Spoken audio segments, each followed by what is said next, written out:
बिस्मिल्लाहिर्रहमानिर्रहीम। मेरा नाम डॉक्टर मोहम्मद अशरफ है। मैं कंसल्टेंट फिजिशियन यानी मेडिकल स्पेशलिस्ट हूँ। आज मैं जिस टॉपिक पे आपसे बात करूँगा वो है कि आया शुगर के जो मरीज़ हैं वो अपने शुगर को ख़ुराक के ज़रिए से कंट्रोल कर सकते हैं या नहीं। अच्छा, इसमें एक चीज़ मैं आपके सामने रखता हूँ कि बहुत सारे मरीज़ डॉक्टर के पास आते हैं और जो डॉक्टर बी उनका इलाज कर रहा होता है तो उसमें दो किस्म के मरीज़ होते हैं। एक वो मरीज़ होते हैं जिनकी शुगर कंट्रोल रहती है और वो अपनी शुगर कंट्रोल रखने में कामयाब हो जाते हैं, और दूसरे वो मरीज़ भी होते हैं जो कि अपनी शुगर कंट्रोल रखने में कामयाब नहीं होते। अब डॉक्टर एक होता है, एक ही डॉक्टर से वो इलाज कर रहे होते हैं। आमतौर पे दवाइयाँ भी तकरीबन एक जैसी वो इस्तेमाल करने को कहते हैं, और उसके अलावा उनको जो बाकी मशवरे देते हैं वो भी वही होते हैं। लेकिन कुछ जो मरीज़ हैं उनकी शुगर कंट्रोल रहती है और कुछ की नहीं होती। अच्छा, इसकी वजह क्या होती है? इसकी एक सिंपल सी एक चीज़ मैं आपके सामने रखता हूँ कि जो शुगर के मरीज़ हैं उनको और आम तौर पे बाकी लोगों को भी अपनी ज़िंदगी में एक डिसिप्लिन, एक तरतीब लानी पड़ती है। तो ख़ासकर शुगर के मरीज़ों में अगर वो एक डिसिप्लिन लाइफ जो मरीज़ गुजारना शुरू कर देते हैं कि हमें शुगर की बीमारी हो गई है, अब हर चीज़ में हमने एक ख़ास तरतीब लेकर आनी है, एक डिसिप्लिन लेकर आना है, तो वो अपनी शुगर को कंट्रोल करने में कामयाब हो जाते हैं। बशमूल ये खुराक के कि अगर वो डायबिटिक डाइट, एक ख़ास किस्म की खुराक खाना शुरू कर देते हैं और उसमें भी डिसिप्लिन ले आते हैं तो वो उनकी शुगर कंट्रोल में रहती है। और बाकी जो लोग हैं जो कि डिसिप्लिन नहीं ले आ पाते और एक ख़ास तरतीब अपनी तर्ज ज़िंदगी को बशमूल इस खुराक के वो उसमें कामयाब नहीं होते उसको तब्दील करने में और एक डिसिप्लिन लाने में, तो उनकी शुगर जो है कंट्रोल नहीं होती। अच्छा, अब ये जो खुराक है उसमें दो तीन चीज़ें बड़ी ज़रूरी हैं जो मैं आपके सामने रखना चाहता हूँ। एक है चंद टर्मिनोलॉजीज़ हैं, इस्तिलाहात हैं, यानी एक ये खुराक के हवाले से वो गाइडलाइन मैं आपके सामने रखूँगा, यानी उस गाइडलाइन को ताकि आप इस्तेमाल करके अपनी खुराक तजवीज़ कर सकें और फिर अपना जिस डॉक्टर से भी आप इलाज करवा रहे हैं वो दवाइयाँ हो गई और ये खुराक हो गई और ये सारी चीज़ों का एक डिसिप्लिन तरीके से जब आप इस्तेमाल करेंगे इंशाल्लाह तो आप अपने जो शुगर है उसको कंट्रोल रखने में आप कामयाब होंगे। तो वो गाइडलाइंस आपके सामने रखने से पहले मैं दो इस्तिलाहात आपके सामने रखता हूँ। एक है ग्लाइसीमिक इंडेक्स, यानी ग्लाइसीमिक इंडेक्स वो होता है कि एक हाई होता है एक लो होता है, यानी खुराक के हिसाब से।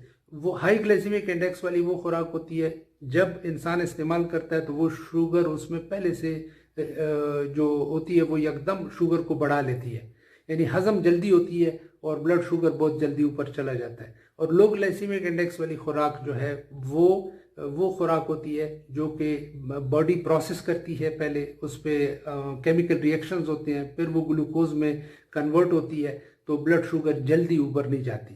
और दूसरी जो शुगर है वो टर्मिनोलॉजी या इस्तेलाह जो इस्तेमाल होती है वो रिफाइंड शुगर और अनरिफाइंड शुगर। रिफाइंड चीनी हो गई, सीधी जो चीनी खा ली तो वो रिफाइंड है, और बिस्किट हो गए, पेस्ट्री हो गई, केक हो गया, जो बेकरी की इस तरह मीठी चीज़ें हैं, ये जो ही खाई तो ये भी शुगर को ऊपर बढ़ा लेती हैं। और जो अनरिफाइंड है वो एकदम नहीं बढ़ाएंगी। और अनरिफाइंड फ्रूट हो गया, मीठी फ्रूट्स हो गए और इस तरह की और चीज़ें हैं, वो जब आप इस्तेमाल करते हैं तो ज़ाहिर है बॉडी का निज़ाम उस पर अमल करता है पहले, फिर उसको शुगर में कन्वर्ट करता है, तब्दील करता है, फिर इसीलिए एकदम शुगर नहीं बढ़ती। तो ये इस चीज़ को समझना बहुत ज़रूरी है, यानी जो हाई ग्लाइसीमिक इंडेक्स वाली खुराक है वो कम खानी है या नहीं खानी, और लो ग्लाइसीमिक इंडेक्स वाली खानी है। इसी तरह शुगर में जो भी चीज़ें रिफाइंड हैं वो नहीं खानी, अनरिफाइंड शुगर वाली चीज़ें जो है ना वो खानी है।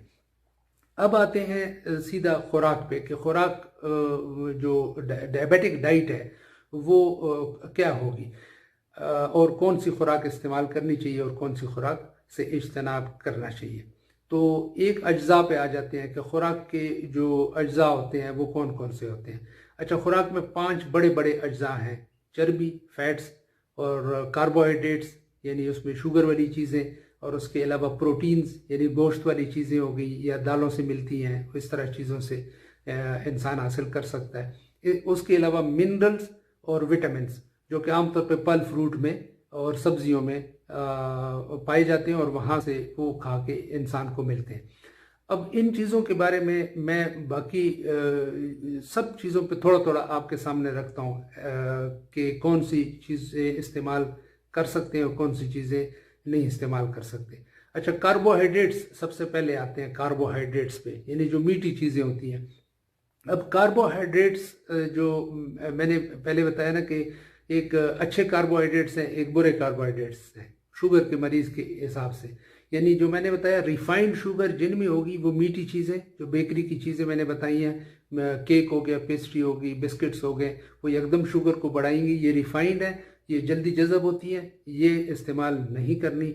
और उसके अलावा जो अनरिफाइंड शुगर है जिस तरह फल फ्रूट वगैरह में होती हैं तो वो इस्तेमाल कर सकते हैं और वो भी एक ख़ास मकदार में इस्तेमाल करनी चाहिए। अच्छा, दूसरी चीज़ है फैट्स, यानी चर्बी वाली चीज़ें। चर्बी 3 किस्म की होती है। एक होती है अनसेचुरेटेड। अनसेचुरेटेड जो है वो वेजिटेबल ऑयल्स वगैरह में ये जो होती है, जैतून का तेल हो गया, इस तरह सनफ्लावर, कानोला, इनमें जो फैट होगी, अनसेचुरेटेड फैट होगी, वो इस्तेमाल कर सकते हैं। और दूसरी होती है सेचुरेटेड फैट, जो एनिमल प्रोडक्ट से और डेयरी प्रोडक्ट से लेते हैं, यानी दूध वगैरह में जो होती है, दही में होती है, और इस तरह जो बाकी बटर हो गया, मक्खन हो गया, इसमें जो होती है ये सेचुरेटेड फैट होती है। ये सेहत के लिए ठीक नहीं है इन मरीज़ों के लिए, ये इस्तेमाल कम करनी चाहिए। उसके अलावा एक और होती है ट्रांस फैट, उसे कहते हैं। ट्रांस फैट वो होती है जो कि ये जो डब्बों में चीज़ें बंद होती हैं, चिप्स होती हैं, इनको तलते हैं तो इसमें भी वो चर्बी इस्तेमाल करते हैं, फैट से इस्तेमाल करते हैं। वो केमिकली प्रोसेस्ड फैट होती है, उसे ट्रांस फैट कहते हैं। अब तो जो एडवांस मुल्क हैं जिस तरह अमेरिका है, वहाँ पे तो हिदायत भी जारी कर दी गई हैं कि ये नहीं होनी चाहिए खुराक में, तो वो कई कंपनियों ने हटा दिए हैं कि इसमें भी नहीं डालते। लेकिन ये ट्रांस फैट बिल्कुल नहीं होनी चाहिए। तो ये फैट्स वाला और चर्बी वाला मामला हो गया खुराक में। और तीसरी चीज़ है प्रोटीन्स, यानी गोश्त जहाँ से हमें प्रोटीन्स मिलती हैं, वो कौन सा इस्तेमाल करना चाहिए। तो उसमें मुर्गी इस्तेमाल कर सकते हैं और फ़िश इस्तेमाल कर सकते हैं। और फ़िश में जिस तरह सालमान नाम होता है फ़िश का, ट्राउट होती है, और छोटी मछली बेहतर है, बड़ी मछली इस्तेमाल करनी चाहिए, क्योंकि बहुत बड़ी बड़ी मछलियाँ जो हैं उसमें सुना है मरकरी होती है, और मरकरी फिर जो है वो उसके लिए, गुर्दों के लिए ठीक नहीं होती है। उसके अलावा लेग्यूम्स हैं, जिस तरह मटर हो गया, दालें हो गई, और ये इस्तेमाल करनी चाहिए। इनसे भी प्रोटीन्स हमें मिल जाती हैं और शुगर के मरीज़ ये इस्तेमाल कर सकते हैं। और यही प्रोटीन्स और कहाँ से मिलती है, जिस तरह ये नट्स होते हैं, इंग्लिश में नट्स कहते हैं, बाकी नट्स में ये पिस्ता, बादाम, अखरोट, मूंगफली, ये इस्तेमाल कर सकते हैं। अच्छा, इसके अलावा अभी मिनरल्स और विटामिन्स पे आते हैं। तो मिनरल्स और विटामिन्स भी इस्तेमाल ज़रूरी है एक ख़ास मकदार में। तो वो फल और फ्रूट जो है वो ज़्यादा इस्तेमाल करे मरीज़, तो शुगर का, तो ये जो डाइट में शामिल होंगी फल और फ्रूट, तो और सलाद, तो उससे पेट भी भर जाया करेगा और उतनी वो जो कैलोरीज कहते हैं ना, वो जो ताकत है वो भी उतनी नहीं मिलेगी, तो शुगर एकदम ऊपर नहीं जाएगी। तो इससे शुगर इंशाल्लाह कंट्रोल रहेगी। तो इसमें जो ओवरऑल चीज़ें मैंने बताई हैं, वो 5 चीज़ें मैंने बताई हैं। कुछ मैंने बताई हैं कि इस्तेमाल कर सकते हैं, कुछ नहीं कर सकते, और कुछ दरमियाना रवि के साथ आपने इस्तेमाल करनी है।